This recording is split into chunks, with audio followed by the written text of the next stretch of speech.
All right, team. Good morning. GM, buongiorno, all the above. We are here in Canada. It is the new year. I wanted to do a longer video type format. I want to do this year like once a week because I think it's good to just give like a weekly breakdown and some of the things I've thought of, and usually I make a note of it and I'm like, oh, I want to talk about this because I think this is what I've been going through as a runner, or like going into training, or whether I like have these mentalities of let's go hard, or these mentalities of like let's ease off and conservatively build. It's a dichotomy that I consistently go back and forth about. But what I wanted to talk about, and I was thinking about this over the Christmas break, and I think that I think a lot of runners would tend to agree that they think about this on occasion as well. But the ideology of like vanity, of like working out and physical fitness versus like speed and performance in races. And what I've seen a lot of, and I'm sure most people have over the last like 12 months, 18 months, when I call it the running renaissance, is that, or post-COVID, I guess, but at least the last 12 months, is these hybrid athletes. And you look at them or you just look across the running field and you say, okay, who's actually running to train and perform and be the fastest that they can versus who is running to implement this as partially, their fitness routine, and to have a six pack and to look good on the beach, to look good in street clothes or whatever it may be. And I think that, like, again, there's like a dichotomy here, because I obviously want to look good and feel good and play good, right? And like I think there is an aspect of it that goes hand in hand. But like I can promise you, like there's been times where I felt like I've had more definition in my abs, in my arms, in my back when running, but running, not training, just running and doing cardio. And I've done races, again, this was earlier in my career, slower when I looked better than when, in my mind at least, than when I'm at, top marathon shape. I still look generally good. I'm thinner, I'm leaner. And at least, again, this is all towards like me judging myself. I don't know. But I'm faster at those times. So I think that if you look at these high rocks people, and again, I don't want to generalize because I don't follow a lot of high rocks people. I see a couple of people on my Instagram feed or whatever, but I think they look a lot stronger and they do the weights and they do, they can squat a shit ton and they can bench a shit ton. But when you get them in between the lines on a 5K or 10K, they're not going to be performing at their best because they have more weight on them than the average runner or the guy who specializes in marathons or whatever. So I don't know. I go back and forth with that, where it's like maximizing my talent and being as fast as I can be, but also looking the best. And I think a lot of it comes down to diet and also, implementing other things in my workouts.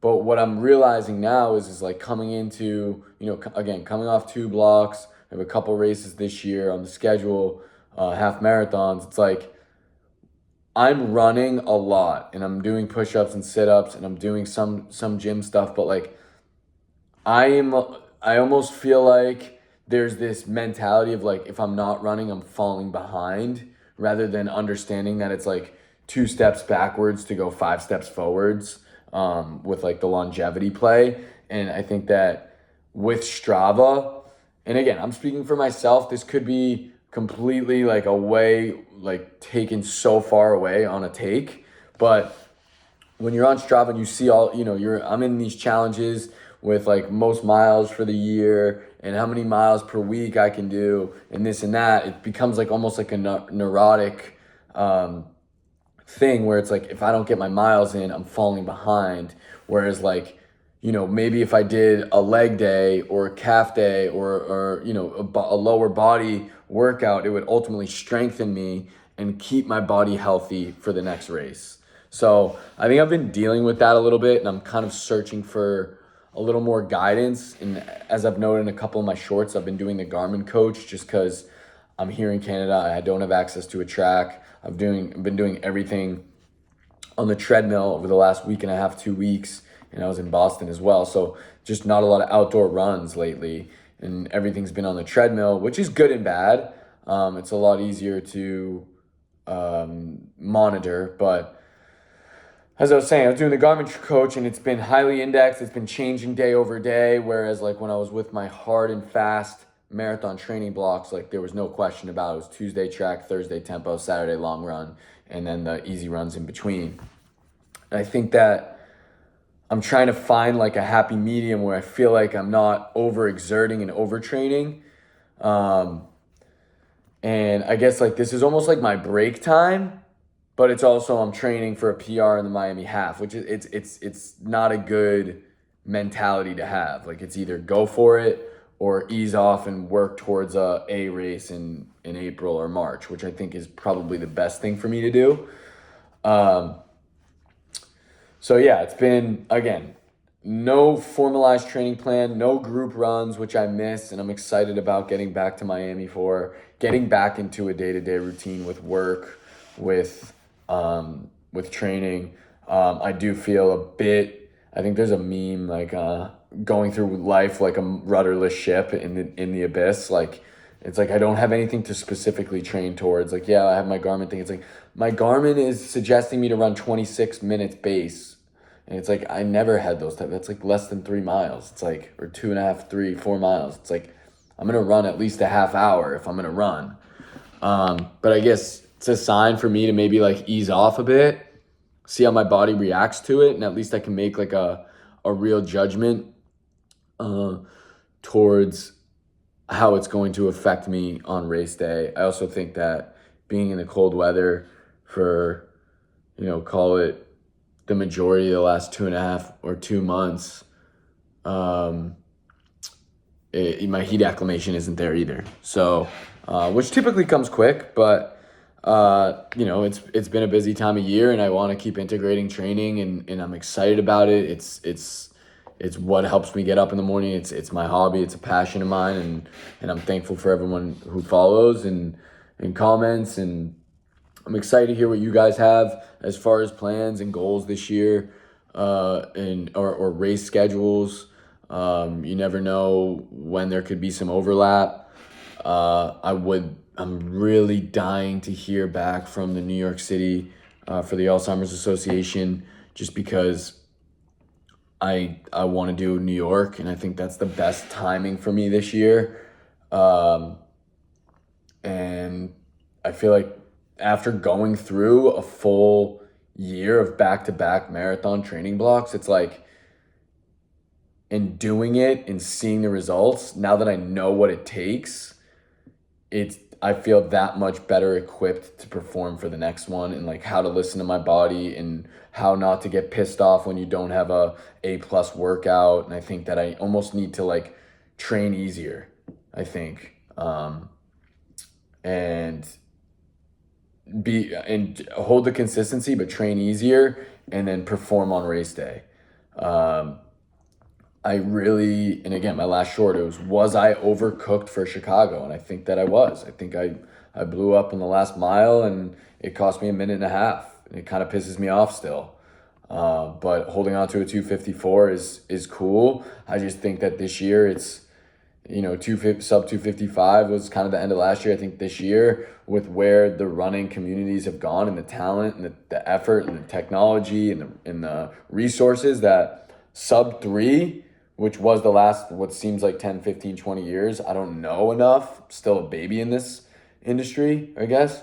But I think it's going to be a sub 250 clip soon. I think there's just way too many fast runners. I think that it's too popular now. I do also, and I'm thinking about things that I need to do. I need to get blood work. I need to go get a physical. I haven't done that in 3.5 years. That's not healthy. I need to go get my ankle, my plantar fasciitis checked out. I think that it's been spotty. It's definitely something that's nagging. It's not affecting me in my paces at all. It more affects me on the first couple days, first couple steps out of bed. If I sit for a long period of time, getting moving again, standing for a very long time. These are just little lingering things that I need to get figured out. I mean, I'm not I don't want to say I'm not 100% because I feel that I am, but it would be ignorant to say that my foot isn't bothering me. Maybe go to PT, mix in PT once a week, just to get some workouts in with it. But overall, I did just want to touch on that vanity versus speed thing, and I wonder how other people manage it, because I get neurotic and want to get my miles in, and it takes away from slowing down and doing the stretching and mobility and strength work that needs to be done to stay healthy and stay regimented. And if I fall away from that, like early last year, I was locked in. Wake up, lacrosse ball, mobility, hip work, knee work, band work, all the above, 5-10 minutes quickly, and then went right into my training workout, and it was super routine, and I miss it. I honestly miss the routine, and I think that that's when I operate the best, and it's something that I get to hyper fixate on, and it keeps me healthier, it keeps me away from alcohol, but I also think that life is lifing, so it's hard to not have the balance of it all. So, some of my Ironman people, it's like, yo, this is a lifestyle. Like, this is just integrated into your life. It's part of your everyday thing. Don't think about it so much as like this, that, the other. You're not a professional. But it's fun. It's fun to see you go this way rather than this way or this way. So that's all, just a bunch of me rambling on, talking to myself, vlogging, journaling, diary, whatever you want to call it. I have 30 minutes on the treadmill today, nice and easy. I'm going to do some abs, some 6-minute standing abs. That's a Bowflex video, 8-minute abs, another video on YouTube. And I'm going to try and do 100 push-ups as well. So just take some time today, go slow, watch some football, and eat healthy. And then tomorrow night, probably do it all over again. But that's my take. Thanks for watching. If you have any questions, let me know. I want to hear some more about other people's races and what their thoughts are on the vanity versus speed debate, because I find it the most impressive, where it's like, this dude is shredded, 6-pack, healthy weight, not like runner, skinnier, not like lighter, but like mid-range weight, and can still run like a sub-18 5K. It's like, okay, like this dude means business. But then there's always the questions, like you check it, you roll it out. It's like, okay, well, what's their marathon time?